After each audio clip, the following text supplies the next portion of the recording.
Ladies and gentlemen, we got him. Hi guys, and welcome to another Fool of the Week. And this week's Fool is Julian Jessop. Now, Julian is an independent economist. He's also a Brexit optimist. I'm not exactly sure what that means. Maybe it's somebody who finds needles in haystacks. And finally, he's a member of IEA, which is a right-wing think tank that has been pushing Brexit since the beginning.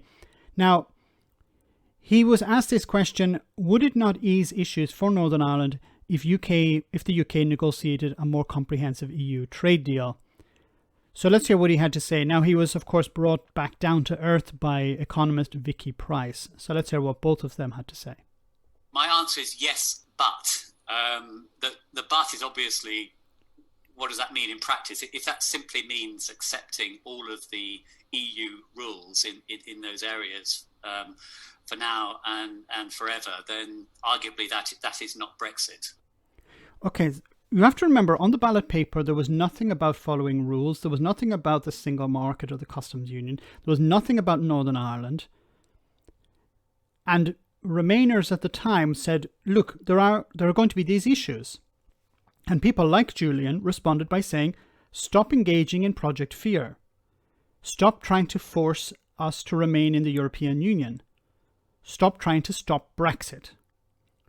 Now, unfortunately, I think Julian doesn't give a crap about Northern Ireland or the people in Northern Ireland or the problems Brexit has created for Northern Ireland. He only cares about Brexit. It's not taking back control of rules, regulations, borders, and so on. So I think you'd have to accept that if you were to go down that route, you would be paying a price. Now, you'd be paying a price. So there are businesses at the moment who can't export because the UK is a third country. There's a situation in Northern Ireland which is risking getting completely out of control, and we're risking going back to the bad old days because of Brexit.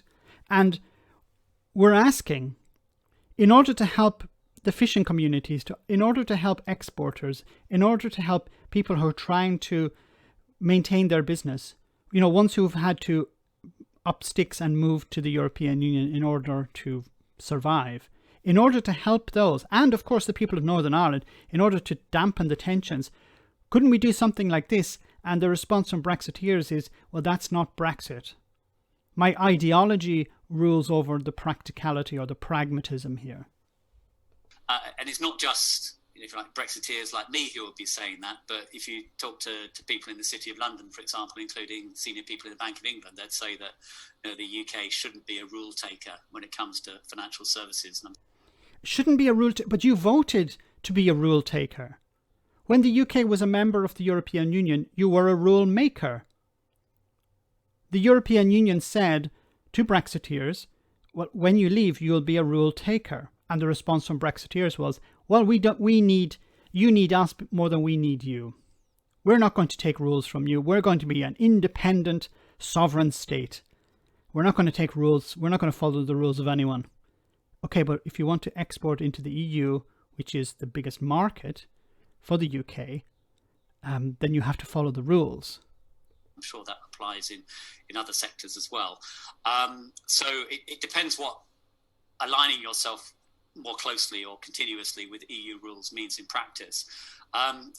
If it's a more flexible form of alignment, mutual recognition, rather than having to have exactly the same rules, then it's no longer a yes, but it's an absolutely yes. So what he's suggesting here is that the UK and the EU sit down and they agree new rules. Why would the EU do that?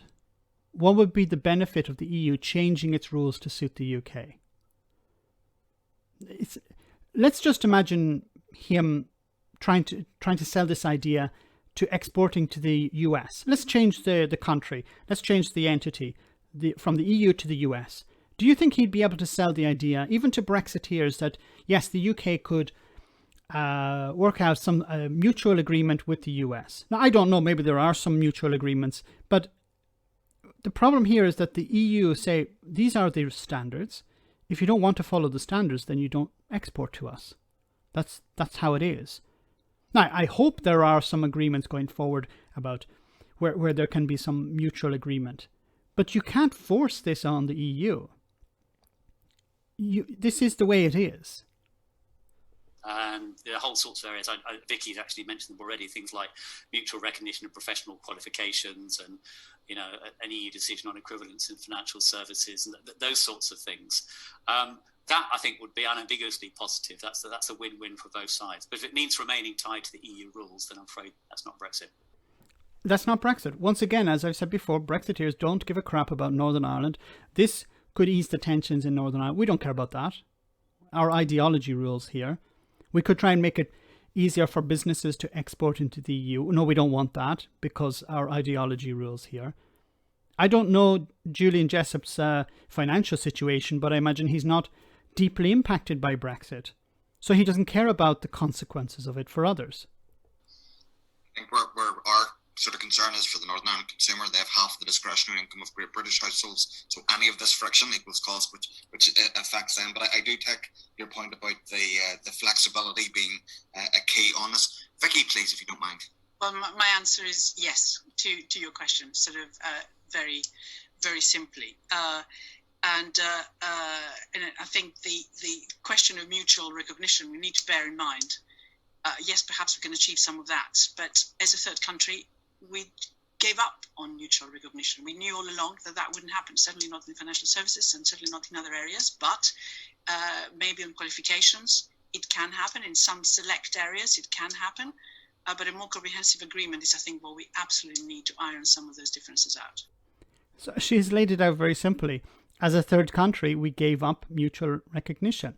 We used to be a rule maker. Now we're a rule taker. We were able to be in charge of how the rules were written. We gave that up. We decided we didn't want that anymore. And now you have Brexiteers saying, let's try and work out some sort of new agreement. No, it doesn't work like that.